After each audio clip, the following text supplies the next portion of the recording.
میں نے آج نریندر مودی کی سوشل میڈیا پہ سٹیٹمنٹ دیکھی کہ اس نے کہا پاکستان کی تو بات ہی نہ کرو، ہم تو اب امریکہ کے ساتھ، یعنی ہمارا پارٹنر اب امریکہ ہے، فیوچر ہماری ہے اس پارٹنرشپ میں ہے، تو پاکستان کی تو اب بات ہی نہ کرو، پاکستان تو اپنے بوجھ کے اندر ہی ختم ہو رہا ہے۔ اور یہ تکبر بھری سٹیٹمنٹ تھی، یہ تب ہوئی جب کہ اس نے امریکہ کا نریندر مودی نے دورہ کیا، اور اس دورے میں بڑی زبردست انہوں نے کانٹریکٹ سائن کیے امریکہ کے ساتھ، آرٹیفیشل انٹیلیجنس ٹیکنالوجیز میں، ڈیفنس کانٹریکٹس، ہر چیز میں۔ اور اس کے بعد ظاہر ہے ایک فیلنگ آ گئی ہے تکبر کی کہ ہم ایک سپر پاور کے پارٹنر بن گئے ہیں، اور پاکستان کدھر؟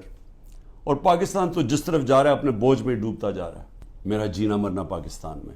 اور مجھے افسوس یہ ہے کہ آج وہ لوگ اوپر بیٹھ گئے ہیں اور بٹھائے گئے ہیں ایک تکبر میں، ایک آدمی نے جس نے سمجھا کہ وہ اتنی طاقت ہے اس کے پاس کہ وہ جو مرضی کر دے، اور قوم بھیڑ بکریاں ہیں، وہ جو چوروں کے بھی اوپر لا کے بٹھا دے تو قوم بھیڑ بکریوں کی طرح بس اس کے فرمان مانیں گی۔ وہ لوگوں کو اوپر بٹھا دیا ہے جن کی دولت ملک سے باہر پڑی ہے۔ اب یہ سوچیں کہ یہ پھر سارے باہر چلے گئے ہیں، ملک سے باہر ان کی میٹنگز ہوتی ہیں، عیدیں باہر ہوتی ہیں، بچے باہر ہیں، علاج ان کا باہر ہے، اور یہ ہے محب وطن پاکستانی۔ بحیثیت پاکستانی مجھے بڑی تکلیف ہوئی کہ ان کی سٹیٹمنٹ، جوائنٹ سٹیٹمنٹ آئی امریکہ کی اور ہندوستان کی، کہ پاکستان کا بس اب صرف ایک رہ گیا ہے کہ دہشت گرد ہے، بس یہ ہمیں وہاں لا کے کھڑا کر دیا ہے کہ وہ جو کشمیر میں ہو رہا ہے، یہ کشمیر میں یہ نہیں کوئی بیچارے وہ 100 سال سے اپنی آزادی چاہ رہے ہیں، ان کی جد و جہد ہے آزادی کی، وہ ایک فریڈم سٹرگل ہے، اس کو ایسے نہیں کہہ رہے یہ جی پاکستان وہاں دہشت گردی کروا رہا ہے، کراس بارڈر ٹیررزم، وہاں سٹیٹمنٹ دے دیا انہوں نے۔ پھر وہی جو گروپس ہیں کہ پاکستان میں وہ فلانا لشکر ہے اور یہ ہے وہ ہے، تو پاکستان کو تو وہاں کھڑا کر دیا، اور پھر کہا ہے کہ آپ یہ ختم کریں، حکم دیا ہمیں کہ آپ ختم کریں۔ اور میں آپ کو یقین دلاتا ہوں کہ اس حکومت سے کوئی سٹیٹمنٹ نہیں آئے گی اس کے خلاف، کبھی پرائم منسٹر کے منہ سے کچھ نہیں نکلے گا، کبھی وہ جو باہر بیٹھا ہوا ہے لنڈن میں سزائے یافتہ وہ کبھی بولے گا نہیں، زرداری کبھی نہیں بولے گا، کیونکہ ان کے اربوں ڈالر ملک سے باہر پڑے ہیں۔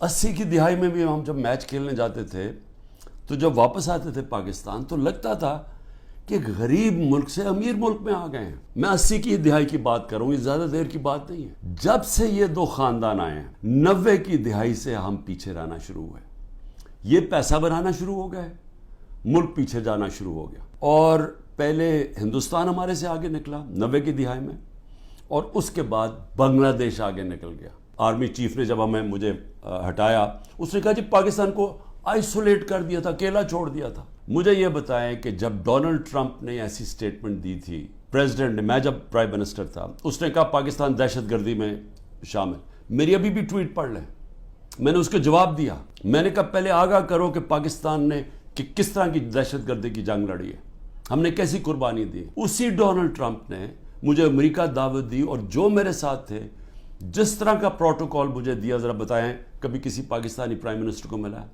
اس نے عزت بھی دی، اس کے سامنے میں نے کشمیر کی بات کی، اس نے کہا کہ میں کوشش کروں گا کشمیر کا مسئلہ حل کرنے کے لیے، ان کی جرت نہیں ہے نام لینے کے لیے کشمیر کا۔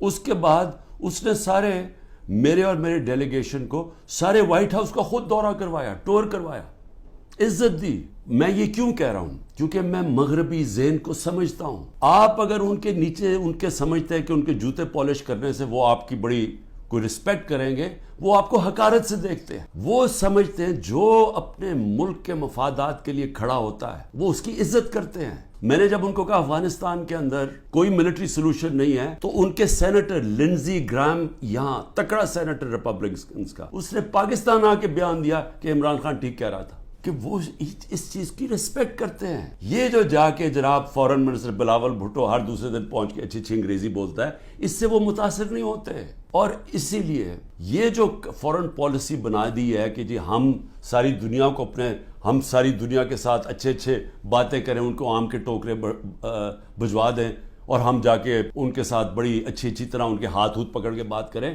ایسی یہ باتیں نہیں چلتی۔ آج آئسولیشن ہے پاکستان کی، یہ تو کوئی آزاد معاشرے میں تصور ہی نہیں کر سکتا کہ گھروں کے اندر گھس گئے، دروازے توڑ دیے، چیزیں لوٹ لی، جو چیز پڑی ہے وہ جو اٹھائی نہیں وہ توڑ دی، اچھا وہاں ملازم ملے ان کو اٹھا کے لے گئے, کوئی بچے ملے, ہمارا جو پریزیڈنٹ چکوال کا, ان کو 15 سال کے بیٹے کو اٹھا کے لے گئے. وہ یاسر گیلانی ہمارا ایک ٹکٹ ہولڈر, وہ چھپا ہوا تھا, اس کی بیوی اپنے ماں باپ کے گھر تھی, اس کے ماں باپ کے گھر جا کے بیوی 4 بچے ہیں اس کے, چھوٹا بچہ 1.5 سال کا, اس کو اٹھا کے لے گئے. عمر چیمہ, اس کو صرف وہ جیل میں رکھا ہوا ہے کہ جی بس تو وہ کرسی پہ بیٹھ کے کہہ دو ٹی وی کے سامنے کہ جی میں پی ٹی آئی چھوڑ رہا ہوں اور میں فوج سے پیار کرتا ہوں اور 9 مئی کی مذمت کرتا ہوں. میں بار بار کہہ رہا ہوں 9 مئی کی ساری قوم مذمت کرتی ہے جو جلاؤ گھرا ہوا ہے. اس کے اوپر کوئی انڈیپینڈنٹ انویسٹیگیشن تو بٹھا دیں تاکہ پتہ تو چلے. میں ثابت کروں گا, میں یہ دعویٰ کہتا ہوں, میں ثابت کروں گا کہ لوگ چھوڑے ہوئے تھے اندر جنہوں نے یہ جلاؤ گھراؤ کیا ہے. میں ثابت کروں گا. یہ روڈ میپ بھی کسی کے پاس نہیں ہے. یہ چوروں کے پاس کیا روڈ میپ ہوگا؟ 30 سال سے تو چوری کر رہے ہیں. یہ دبئی بھاگ جانے انہوں نے, میں آپ کو لکھ کے دیتا ہوں کہ 90% میں سے ملک سے باہر بھاگ جائیں گے. میں الیکشن سے پہلے کہتا ہوں ان کو ECL کے اوپر ڈالو تاکہ ان کو یہاں رہنا پڑے, بعد میں ان کو سننا پڑے کہ انہوں نے جو کیا ہے. انہوں نے ان کے جو 1100 ارب روپے کے کرپشن کے کیس معاف کروائے ہیں انہوں نے. ایک طرف لوگ بھوکے مر رہے ہیں, یہاں فیکٹریاں بند ہو رہی ہیں. اگر تو ہم نے اسی طرح چلتے رہنا ہے تو پھر یہ نہ سمجھنا کہ وہ اللہ اوپر سے مدد کر دے گا اور ہم کچھ نہ کریں, کیونکہ اس نے تو واضح قرآن میں کہا ہوا ہے کہ میں کبھی کسی قوم کی حالت نہیں بدلتا جب تک وہ خود اپنی حالت بدلنے کی کوشش نہیں کرتی. میں اپنی پوری کوشش کروں گا. میں آپ سے, میری اپنی قوم سے وعدہ ہے, جب تک میرے میں آخری خون کا قطرہ ہے میں مقابلہ کرتا رہوں گا اس ظلم کا. لیکن میں اپنی قوم کو بھی کہنا چاہتا ہوں, آپ کے اوپر اللہ نے ذمہ داری ڈال دی ہے. سب کو میں یہ آج کہہ رہا ہوں, ہمارے اوپر سب پہ ذمہ داری ہے. اللہ نے ظلم کے خلاف جد و جہد کو جہاد کا ہے. یہ اللہ کے لیے ہم لڑ رہے ہیں, یہ اپنے لیے نہیں لڑ رہے. میں اپنے لیے نہیں کر رہا, یہ میں اپنے ملک کے لیے کر رہا ہوں, اپنے اللہ کے حکم کے مطابق کر رہا ہوں. اور آپ سب کو بھی آخر میں یہ کہتا ہوں کہ یہ وقت ہے کہ آپ نے اپنے ملک کو بچانے کے لیے سب نے جد و جہد کے لیے تیاری کرنی ہے.